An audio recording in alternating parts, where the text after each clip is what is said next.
သူလုပ်ငန်းရဲ့ဈေးနှုန်းကိုသူ manage လုပ်နိုင်မှ product ကနေပြီး profit မှာကောင်းလို့ရမယ်တွေ့တော့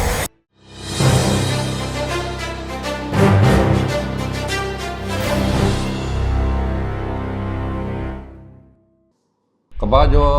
CEO တွေအသုံးချတော့တဲ့ financial strategy တွေကိုပြောပြမယ်ဘန်ဒါရေးဆိုင်ရာမဟာဗျူဟာတွေပေါ့နော် Apple ကိုထောက်တဲ့ Steve Jobs လေ CEO ကိုလုံးတော့ကသူဘယ်လိုအသုံးချတော့လဲဆိုတာပြောပြမယ်ကျွန်တော်တို့နေ့တူကဘန်ဒါရေးဆိုင်ရာစီခန်းစားတွေကိုကြည့်တဲ့အခါမှာတမန်ကရှန်ကလေးပဲကြည့်လိုက်တာပေါ့နော်ပထမဆုံးသူအလုံးလုံးရင်းနဲ့ဒီ OD နဲ့နေပြီးတော့နောက်ပိတ်ကြတော့လောက်ကခဏထွက်သွားတယ်ကာလာတစ်ခုရောက်တော့သူပြန်လာတယ်ပြန်လာတဲ့အခါမှာသူ့ရဲ့ဘန်ဒါရေးဆိုင်ရာစီခန်းစားတွေကိုသူအသေးရှာလစ်လာတာအဲ့မှာသူကနေပြီးတော့ဘေးလန်းရှိမှနေပြီးတော့ inventory တွေအများကြီးဖြစ်နေတာတွေ့တော့တယ်နောက်ပြီးတဲ့အခါကျတော့ supplier တွေစီကလည်းတိုက်တာတစ်ခုပြီးသူအကျွေးရတယ်ဆိုတော့တွေ့တော့တယ်သူက receivable တွေလည်းသူ့မှာများနေတယ်ဆိုတော့တွေ့တော့တယ်အဲ့ဒီမှာလုပ်ငန်းရဲ့ cash conversion cycle ကို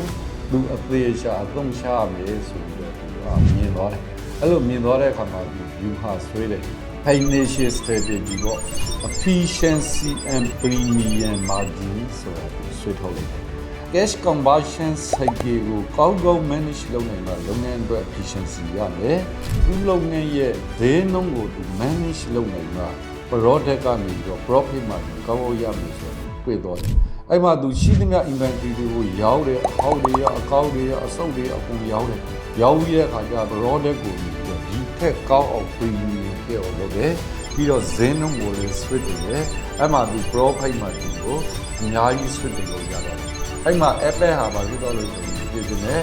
ကဘာပေါ်မှာငွေသားအများဆုံး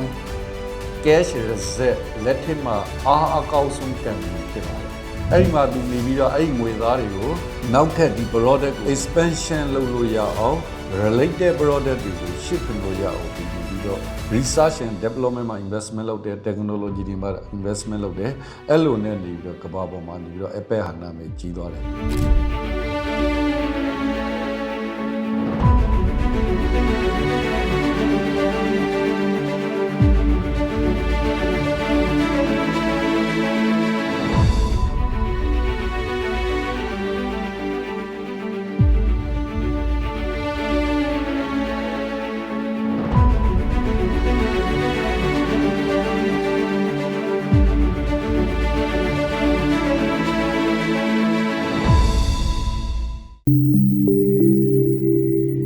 Making a world of difference. Maxamax Solution.